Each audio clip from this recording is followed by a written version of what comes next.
নারায়ণগঞ্জের রূপগঞ্জে বিআরটিসি কাউন্টারের চালক হেলপারদের সাথে থ্রি হুইলার সিএনজি চালকদের সংঘর্ষের ঘটনায় কাঞ্চন কুড়িল বিশ্ব রোড সড়ক অবরোধ করে বিক্ষোভ করেন ৩ শতাধিক থ্রি হুইলার সিএনজি চালক।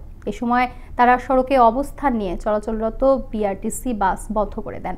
এতে ভোগান্তিতে পড়েন যাত্রী সাধারণ। শনিবার বেলা ১১টার দিকে কাঞ্চন কুড়িল বিশ্ব রোড সড়কের ব্রাহ্মণখালী এলাকায় এ দুর্ঘটনা ঘটে। এদিকে লিখিত অভিযোগ দিলে আইনগত ব্যবস্থা নেওয়া হবে বলে জানান রূপগঞ্জ থানার ভারপ্রাপ্ত কর্মকর্তা দীপক চন্দ্র সাহা। অসুস্থ রুগী এই পার নামাই দিতাম চাই, যদি নামাইতে দেয় বাইরে গাড়ির যদি কথায় প্রতিবাদ করে ধরে নামাই আঙ্গ মারে রড দেয় ইচ্ছা মতো বাড়ি শুরু করছে। পরে আমার একটা ধাক্কা মারছে পরে আমি পড়ে গেছি বইরে গিয়ে আমার ধাক্কা মারলেন কে শুরু করে দিয়েছে ৩-৪ জন মানে দীর্ঘদিন ধরে আসলে হিসাব করা একটু জটিল।